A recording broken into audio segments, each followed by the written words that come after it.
On reçoit à présent Elisabeth Laville. Elisabeth est diplômée d'HEC.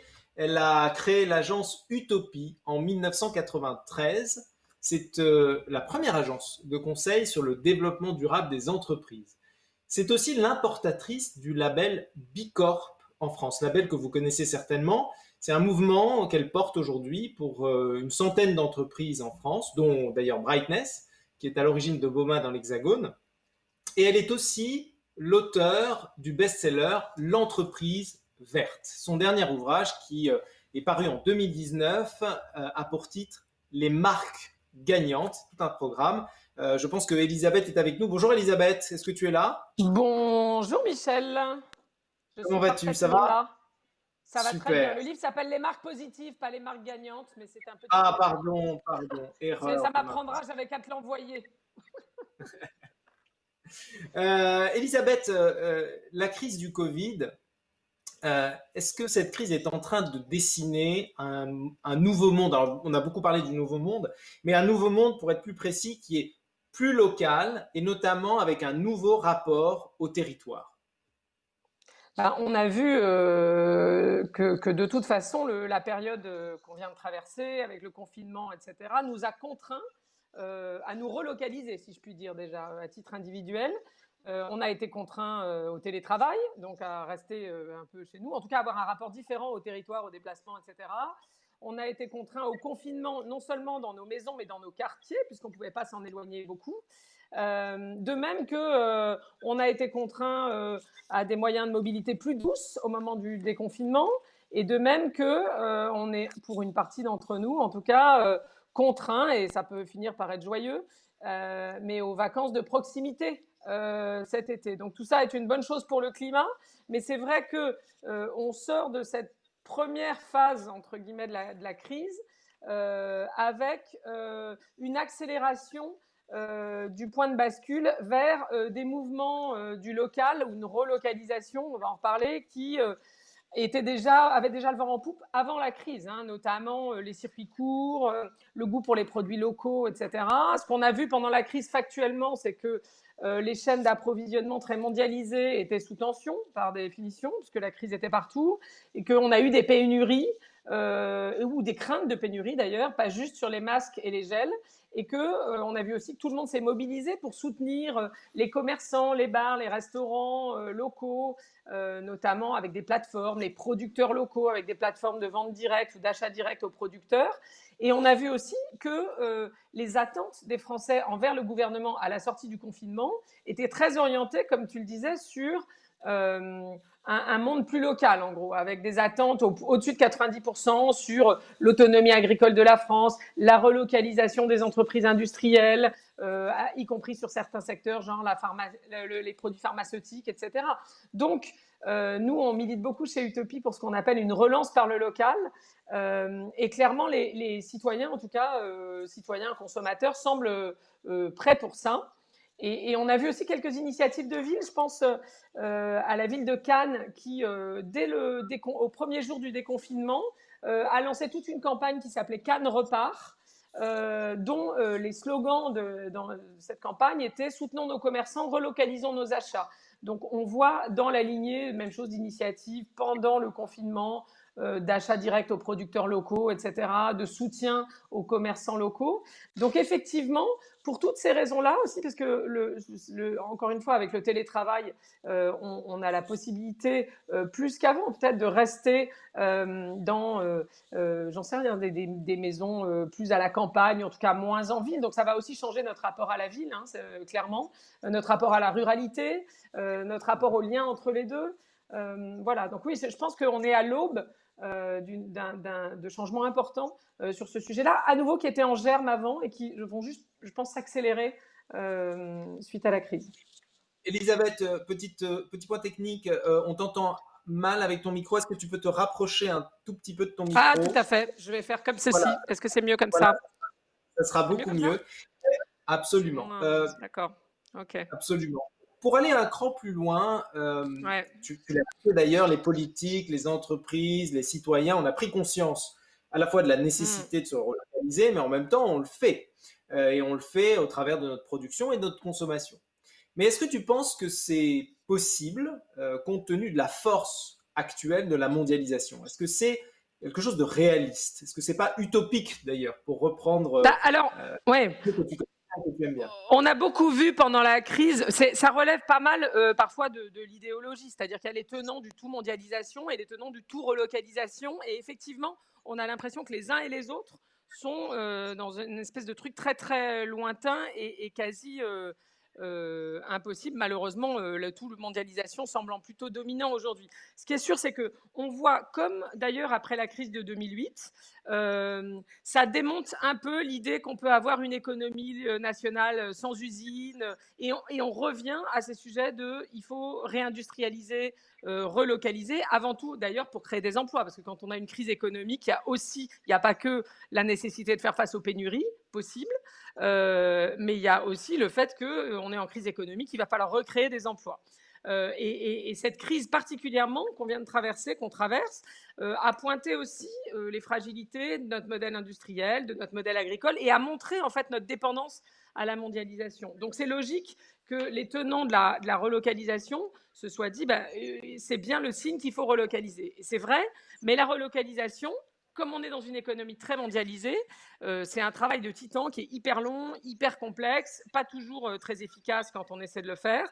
Et surtout, on part de très loin. Nous, on a fait en 2017 une étude sur l'autonomie alimentaire des aires urbaines en France qui montrait que le taux moyen d'autonomie alimentaire, c'est-à-dire le pourcentage moyen de produits consommés dans une aire urbaine qui ont été produits sur le territoire, tout confondu, hein, les cantines, les produits frais, les produits transformés, les produits surgelés, les restaurants, etc., c'est 2%. D'accord. Et le maximum, c'est Avignon qui est à 8%. Donc, quand on part de chiffres aussi bas, c'est clair qu'on n'atteindra pas 100% demain et que ce n'est pas réaliste de dire il faut repasser à 100%. En revanche, ce qui est sûr, c'est qu'on se dit, si on relocalise par tranche de 10%, c'est-à-dire si on arrive à passer de 2 à 12 déjà, puis peut-être de 12 à 22, à chaque fois, on recrée des emplois, on recrée du lien social, on recrée du sens à la consommation aussi. Évidemment, on diminue l'impact climatique parce que 2% d'autonomie alimentaire, ça veut dire que nos territoires sont en réalité des plateformes logistiques où à longueur de journée, des camions qui importent des denrées croisent des camions qui exportent parfois ces mêmes denrées. Voilà, donc il faut reloquer, mais on ne peut pas dire on va relocaliser à 100%. Nous, une chose, c'est des petits calculs qui montrent que la distance moyenne parcourue par un produit, quel qu'il soit, pas que alimentaire, c'est 6700 km. Donc, c'est énorme. Et il y a urgence à rapprocher les lieux de production, les lieux de consommation, à mieux distribuer la production, notamment de produits qui font nos quotidiens sur les territoires, à repenser peut-être la fabrication dans les villes, puisque la production est sortie des villes. Et aujourd'hui, avec les moyens notamment du digital, les Fab Labs, etc., on peut remettre de la fabrication dans les villes. Donc, encore une fois, l'idée, ce n'est pas d'atteindre 100% de production locale, ce qui, de mon point de vue, n'est pas possible et peut-être même pas souhaitable, mais de rechercher quand même à avoir un minimum de demande locale qui est couverte par de la production locale, un minimum de diversité dans ce qui est produit sur un territoire, ne serait-ce que pour pouvoir faire face à ces aléas naturels, sanitaires, là on l'a vu, ou climatiques demain, dont on sait que ça se reproduira d'une façon ou d'une autre dans les prochaines décennies, et à leurs répercussions économiques qui seront toujours des pénuries d'une façon ou d'une autre. Donc on a vu là, on manque de masques, on manque de gel. Est-ce qu'on peut se réorganiser sur les territoires pour produire ces produits-là? Oui, idem avec les respirateurs, etc. Et ben, cette agilité productive, en quelque sorte, il faut qu'on la développe, qu'on l'entraîne pour le faire sur beaucoup d'autres choses. Donc l'idée, c'est pas de produire systématiquement à la place de la mondialisation, mais peut-être en redondance avec la mondialisation pour que quand on fait face à une crise, les territoires puissent être résilients et se mettre à utiliser la production locale. Mais pour ça, il faut qu'il y en ait un peu, et aujourd'hui, il y en On a va aller insuffisamment.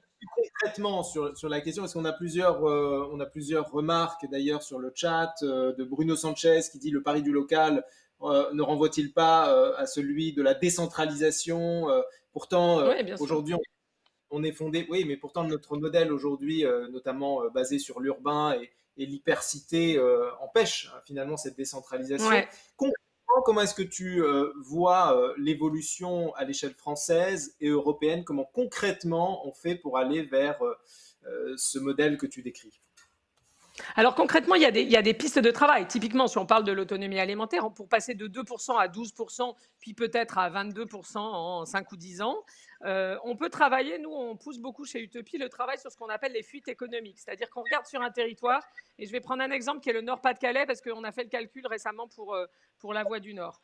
En Nord-Pas-de-Calais, si on regarde la part de la demande locale, c'est-à-dire la part des consommateurs, la demande des consommateurs, des entreprises, des associations, des institutions publiques, tout ce qui est consommé sur le territoire, 48%, donc près de 50% de cette demande locale n'est pas couverte par une production sur le territoire. Et donc l'argent, entre guillemets, on est obligé d'importer les denrées qu'on souhaite d'ailleurs. Et donc l'argent qui pourrait être dépensé sur le territoire, il crée des emplois, etc., ben, en réalité sort du territoire. Alors, on peut dire qu'il crée des emplois ailleurs, mais si on s'intéresse à ce territoire-là, à l'emploi sur le territoire, factuellement, l'argent sort du territoire. Donc, c'est ça qu'on appelle une fuite économique. C'est une demande locale qui ne peut pas être couverte par une production à laquelle on ne peut pas répondre par une production locale. Pour le Nord-Pas-de-Calais, simplement, c'est 48% qui sortent du territoire. Ça représente 81 milliards d'euros et 450 000 emplois. On a le détail par secteur, etc., mais 450 000 emplois, c'est gigantesque. On ne va pas relocaliser 100% de tout ça demain. En revanche, si on relocalise 10%, je peux prendre mon exemple, ça représente 45 000 emplois. 45 000 emplois en plus sur le territoire du Nord-Pas-de-Calais. Ça réduit de 14% le nombre d'actifs au chômage. Ça permet au territoire de passer sous la barre des 10% de chômage, etc. Donc, on peut procéder par tranche, j'allais dire, avec des pistes qui sont assez multiples. La première piste, c'est de diversifier nos économies, c'est-à-dire de pas... on a une petite tendance avec les clusters à hyper spécialiser les territoires en disant bah, ce territoire-là, il va être spécialisé sur je ne sais pas quelle spécialité chimique dont l'Asie est très demandeuse. Ok, c'est super, il exporte, il est inscrit dans la mondialisation. Et donc, on a l'impression que c'est un territoire fort économiquement, sauf qu'en fait, il importe tout le reste. Et en cas de crise, on voit qu'il n'est pas si fort en réalité économiquement. Donc, l'enjeu, c'est d'essayer de diversifier nos économies pour produire un peu plus localement ce dont on a besoin localement, y compris l'alimentation, mais pas que.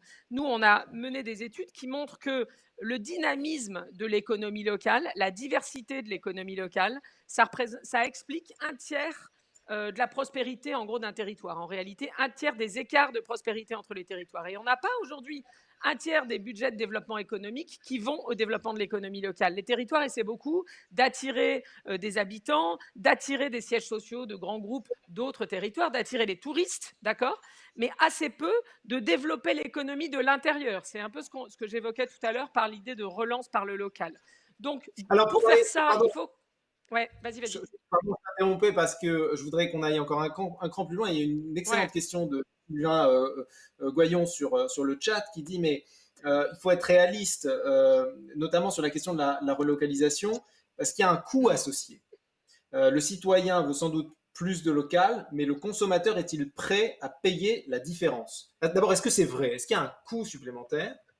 Et est-ce que le consommateur, dans tes études, montre qu'il est prêt à payer cette différence pour du local? Alors en fait, il faut regarder sur les différents marchés, mais il faut rappeler déjà, parce que je parlais de l'alimentation tout à l'heure, on pourrait parler du textile ou de l'électronique, hein, que aujourd'hui, il y a un gaspillage phénoménal. C'est-à-dire le fait d'avoir d'avoir structuré des chaînes de production mondialisées, ça visait à avoir les coûts les plus bas possibles et donc les prix les plus bas possibles pour les clients, qui du coup achètent des fringues en promotion toute l'année qu'ils ne portent pas, qui du coup achètent des produits alimentaires. Je rappelle qu'environ un tiers de ce qu'on achète est jeté sans être consommé, etc. Donc ça, c'est du budget qu'on pourrait très bien remettre sur des produits qu'on consomme plus locaux, peut-être un peu plus chers, un peu plus qualitatifs, qu'on consomme effectivement.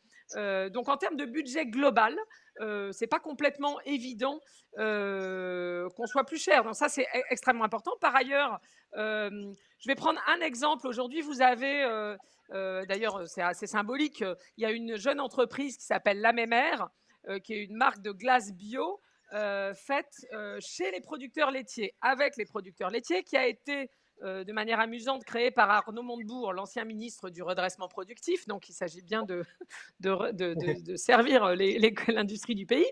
Ça permet quoi? Et le principe, c'est quoi? C'est des micro-usines dans des containers qu'on amène chez le producteur laitier. On sait très bien qu'il y a plus de valeur sur à peu près n'importe quel produit alimentaire d'ailleurs, il y a plus de valeur dans le produit transformé que dans le produit brut, d'accord? Donc la crème glacée, le yaourt, le fromage coûtent plus cher et rapportent plus aux producteurs que la vente de lait brut, de même que, j'en sais rien, la sauce tomate plutôt que les tomates.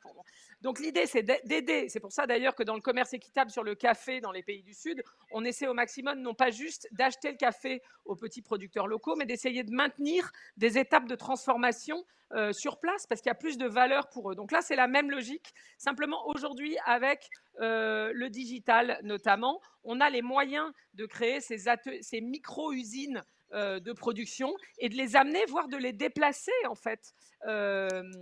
En profitant des innovations que sont la robotisation, l'automatisation, le digital, etc., etc. Donc on n'a pas, in fine, si vous regardez, je reprends mon exemple, c'est une glace bio faite chez le producteur. Elle n'est pas plus chère que les marques leaders du marché. D'accord? Juste la répartition de la valeur est différente. Il y a probablement moins de pubs et plus de valeur pour l'éleveur laitier, etc. Donc, et par ailleurs, si on récupère les 30% de gaspillage, en l'occurrence sur l'alimentation, on a largement de quoi se payer des produits plus qualitatifs. Donc je pense que clairement la question du prix, évidemment ça ne sera pas possible pour tous, peut-être au début, mais il y a des économies d'échelle à trouver. La question du gaspillage alimentaire d'ailleurs ne concerne pas les ménages les plus aisés, enfin du gaspillage tout court d'ailleurs. Et par ailleurs, dans la diversification des économies locales et par rapport à la question du prix, il y a aussi un gisement incroyable d'emplois, de circuits courts, etc., qui est l'économie circulaire. C'est-à-dire que si on sort de l'alimentaire cette fois, ça marche aussi dans l'alimentaire d'ailleurs, mais la meilleure façon de produire localement un objet dont on a besoin, c'est d'en réparer un ou d'augmenter l'utilisation d'un objet qui est déjà sur le territoire, même si initialement il a été produit ailleurs. D'accord? Et donc là, on a bien un produit qui est local. Évidemment, je ne vais pas construire des usines automobiles dans toutes les villes pour avoir des voitures produites localement. En revanche, si je maximise l'utilisation et l'utilité sociale des voitures qui sont déjà sur le territoire, alors c'est moins de fuite économique, moins d'argent qui va sortir pour aller acheter des voitures qui ont été produites ailleurs, et plus d'argent qui reste sur le territoire pour créer des emplois liés à l'accès aux automobiles, à la maintenance, à la réparation, etc. etc. Donc, et pour répondre au point, ouais. Oui, pardon, 30 non, secondes. Mais l'économie circulaire, c'est aussi des produits moins chers, en fait, souvent. C'était le point du prix. En fait. D'accord. Merci beaucoup, Elisabeth. Et pour la précision, les chiffres et le réalisme en fait de ta réponse, parce que souvent on entend beaucoup de discours qui sont teintés de bonnes intentions sur ce sujet-là. L'avantage, et merci d'être là aujourd'hui, c'est que tu nous donnes des chiffres, tu nous donnes des éléments très concrets qui nous permettent de croire en cette possibilité d'un scénario positif pour le futur. Merci beaucoup. Merci Elisabeth. de m'avoir invité.